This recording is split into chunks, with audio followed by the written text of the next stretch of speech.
दोस्तों, इस वीडियो में आपका स्वागत है। आज हम परिमेय संख्याओं के क्रम विनिमेय गुणधर्म के बारे में पढ़ेंगे। आइए देखते हैं आज कक्षा में क्या हो रहा है। बच्चों, राहुल किसी काम से दिल्ली से कानपुर गया और फिर कानपुर से प्रयागराज गया। दिल्ली से कानपुर की दूरी 495 किलोमीटर है और कानपुर से प्रयागराज की दूरी 205 किलोमीटर है। तो राहुल को दिल्ली से प्रयागराज जाने में कितनी दूरी तय करनी पड़ी? बच्चों, आपका उत्तर 700 किलोमीटर आया होगा। अब राहुल को जब वापस आना था तब वो प्रयागराज से कानपुर गया और फिर कानपुर से दिल्ली पहुंचा। तो बच्चों, अब उसने कितनी दूरी तय की? आपने सही सोचा, 700 किलोमीटर। बच्चों, यहाँ पर हम देख सकते हैं कि दोनों ही स्थितियों में राहुल ने बराबर दूरी तय की। यहाँ इन संख्याओं को जोड़ते समय उनके क्रमों को बदलने से उत्तर में कोई बदलाव नहीं आया। सर, यहाँ दो पूर्णांकों को जोड़ा जा रहा है, इसीलिए हर स्थिति में योगफल समान आया, क्योंकि पूर्णांकों का योग क्रम विनिमेय यानी कम्यूटेटिव होता है। सही कहा सोहन। अब क्रम विनिमेयता का अर्थ भी सबको बताओ। सर, विनिमेय का अर्थ है अदला बदली और क्रम विनिमेय का अर्थ है क्रमों की अदला बदली करना। जैसे कि यहाँ पर हमने देखा कि इन दोनों पूर्णांकों को किसी भी क्रम में जोड़ें तो उनका योगफल नहीं बदलता है। हम किन्हीं भी दो पूर्णांक जैसे कि a और b को किसी भी क्रम में जोड़ें या गुना करें तो उत्तर में कोई बदलाव नहीं आता है, क्योंकि पूर्णांकों का योग और गुणन क्रम विनिमेय होता है। सही कहा सोहन। पिछली कक्षा में हम प्राकृत संख्याएं, पूर्ण संख्याएं और पूर्णांकों के क्रम विनिमय गुणधर्म के बारे में पढ़ चुके हैं। आज हम परिमेय संख्याओं के क्रम विनिमय गुणधर्म पर चर्चा करेंगे। परिमेय संख्याएं वे संख्याएं हैं जिन्हें हम p/q के रूप में लिख सकते हैं, जहां p और q पूर्णांक है और q एक शून्येतर संख्या है, जैसे कि 4/7, ऋण 10/49 इत्यादि। हम प्राकृत संख्याएं, पूर्ण संख्याएं और पूर्णांकों को भी p/q के रूप में लिख सकते हैं। यहाँ हम हर की जगह 1 लिख सकते हैं, इसीलिए ये भी परिमेय संख्याएं ही हैं। चलिए अब परिमेय संख्याओं के योग के लिए क्रम विनिमेयता पे चर्चा करते हैं। मान लीजिए कि हमारे पास दो परिमेय संख्याएं हैं। अब इन्हें क्रमागत तरीके से जोड़िए। ऐसी संख्याओं को हम कैसे जोड़ेंगे? जैसे हम भिन्नों को जोड़ा करते हैं, लघुत्तम समवर्त्य LCM की सहायता से। यहाँ पर हरों का लघुत्तम समवर्त्य है 12। इन्हें जोड़ने पर हमें उत्तर 11/12 मिलेगा। अब एक बार इनका क्रम बदलकर जोड़िए। हम देखेंगे कि दोनों ही बार उत्तर 11/12 आएगा। बच्चों, अब आप स्क्रीन पर दिए गए संख्याओं को इस क्रम में जोड़िए। ध्यान रहे, यहाँ पहले सवाल में जो 5 है उसे आप 5/1 के रूप में भी लिख सकते हैं। आप सब भी वीडियो को रोककर इन सवालों को हल करिए और इनके उत्तर लिख लीजिए, जो इस प्रकार होंगे। अब आप इन संख्याओं के क्रम बदलिए और इन्हें जोड़िए।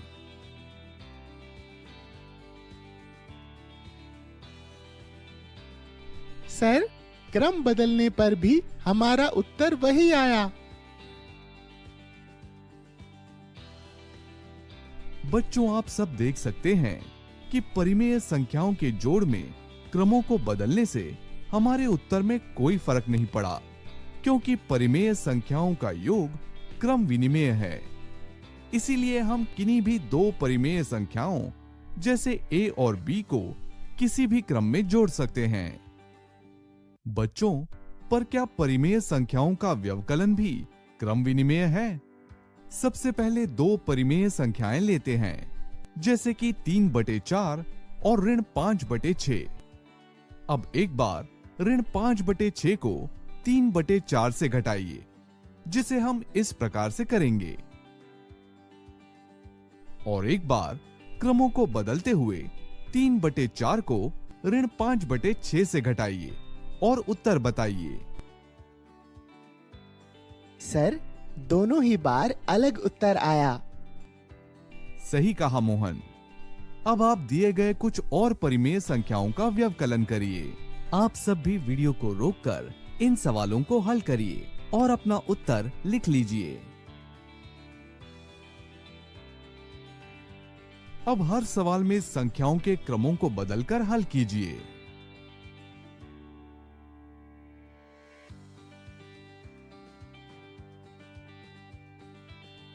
दिए गए हर सवाल में संख्याओं के क्रमों को बदलने से हमारा उत्तर अलग आया है।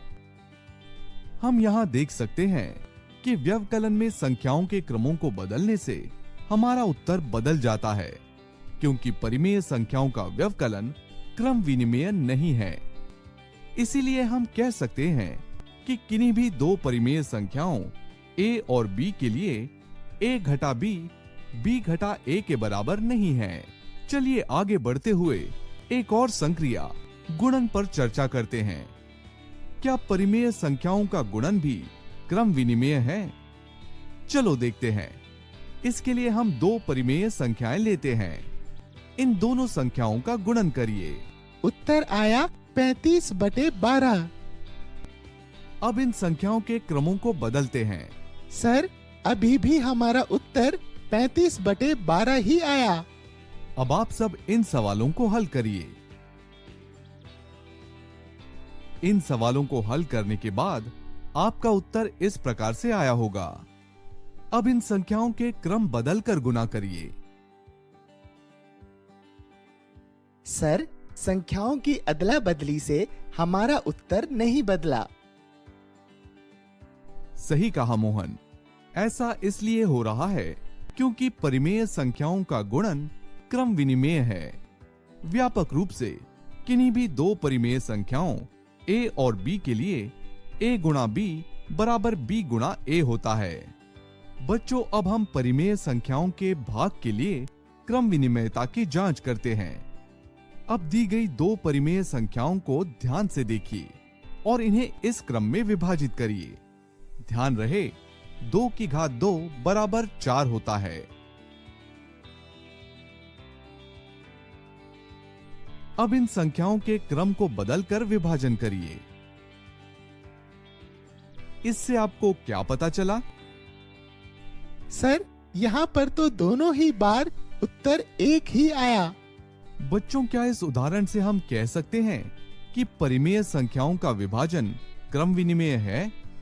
चलिए कुछ और उदाहरण देखते हैं। बच्चों, अब इन परिमेय संख्याओं को देखिए और इसी क्रम में भाग करके उत्तर अपनी कॉपी में नोट कर लीजिए। अब इन संख्याओं के क्रमों को बदलिए और कॉपी में उत्तर लिखते हुए इनकी तुलना करिए। सर, इस सवाल के लिए क्रमों को बदलने पर हमारा उत्तर अलग आया। जब हम 0 को 5 से विभाजित करते हैं तो उत्तर 0 आता है, लेकिन 5 को 0 से विभाजित करने पर उत्तर 5/0 मिल रहा है। 5 को 0 से विभाजित करने पर हमें अपरिभाषित उत्तर मिलता है। यहाँ हमने उदाहरण की सहायता से ये जाना कि जब संख्याएं बराबर हो तो भाग करते समय क्रमों के बदलने से हमें उत्तर एक ही मिलता है, लेकिन सामान्यतः भाग करते वक्त यदि हम क्रमों को बदल दें तो हमारा उत्तर बदल जाता है।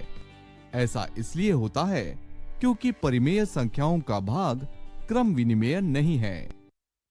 तो दोस्तों, इस सत्र में हमने सीखा परिमेय संख्याओं का योग और गुणन क्रम विनिमेय होता है, पर व्यवकलन और भाग क्रम विनिमेय नहीं होता है।